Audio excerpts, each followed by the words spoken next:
This is your daily brief from the live from the nation's capital. A quick look at our top stories. Outlet anger. Canada Post begins its rolling strikes in Winnipeg. Union officials say Hamilton is next. The two sides are scrapping over wages and job security. And unloading the long gun registry. The Prime Minister outlines his government's priorities in his throne speech today. And the contentious issue is near the top of the list. Getting rid of the long gun registry is one promise many across the country were hoping for, particularly those who support the Conservatives. And this fall, the Harper government says it plans to introduce a bill to empty the chamber on the issue once and for all. John Evers is a regional director with the Canadian Shooting Sports Association, and his organization says the registry should be scrapped and the funds should be reallocated, putting more police on the streets. And he joins me now by Skype from Windsor, Ontario. And John, what did you think? When the majority was elected, was this the first thing that popped in your head, saying, that's it, the registry is going to be disappearing? And it looks like it is now. Absolutely. It was a joyful night that night, I must say. A lot of work went into that.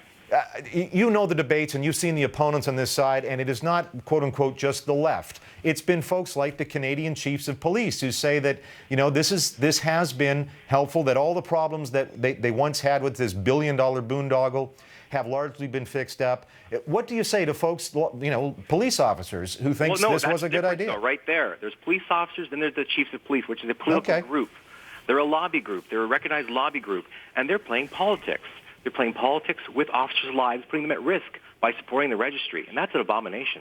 Well, explain that for me. How are they putting their lives at risk? I'm not so sure I follow that. They indicate that the registry is used and that it tells them where the guns are. That's not true, David.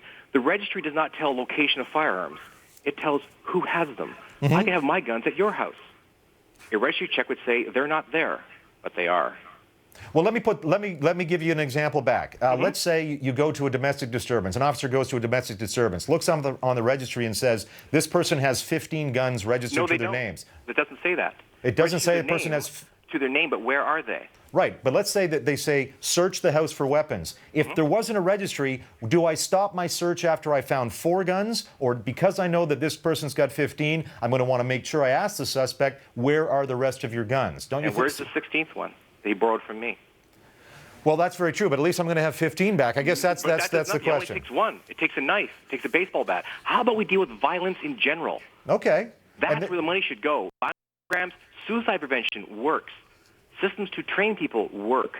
Registration is a waste of money. 1 penny waste in the registry that could have been spent somewhere that was functional is a better way. Why don't we twist this around a little bit? Because I know that, in particular, this is like yourself, you know, law-abiding gun owners say, hey, I've got my weapons locked up, I take care of them, I've gone through the various courses, I know what I'm doing here, and I shouldn't have to go through all this. Is there any room for, in your view, for other additional responsible gun control laws? I call them gun control laws, just broadly speaking. Is there some other things that you think governments might think about to make sure that only the right kind of people are ones who are possessing firearms? Absolutely, and that's what the Conservative government's looking for. They're targeting criminals. They're targeting inappropriate action with firearms, not the guns themselves. Target people, target criminals. That works. The instant background check system in the States works. The continuing eligibility program from RCMP works, where every day I'm checked, did John commit a crime last night? If so, please take my guns, because I shouldn't be trusted with them. That makes sense. Background checks make sense. Keeping guns out of bad hands makes sense. Controlling guns in general by pieces of paper, that's a waste of time, space, money, and energy. And because I'm not a gun owner, and forgive me for that, dear Lord, but if you just said, if you'd committed a crime or a gun owner had committed a crime, how do we know that that person who committed a crime owns guns without previously registering? That's a permit system. The permit system. Who has the guns?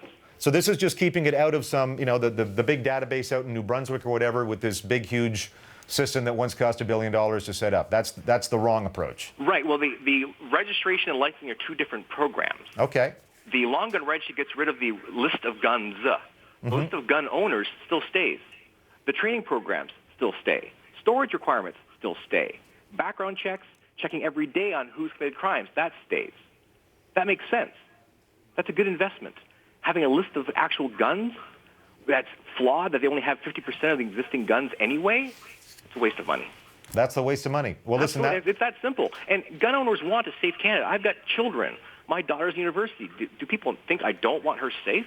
Of course I do. And all Canadians want to save Canada. It's how we do it and how educated you are on the matter. When you have the police chiefs say they're using the system 14,000 times a day, that's an outright lie, and they know it. That's what's so scary. All right. Well, John, you're going to get your wish early in the fall, I think. We understand the government's going to have that legislation right off the bat in the fall session, and can't wait to have you back on the program. Thanks so much for joining us. Blood will not run in the streets. I suspect not. Thanks again. Thanks much.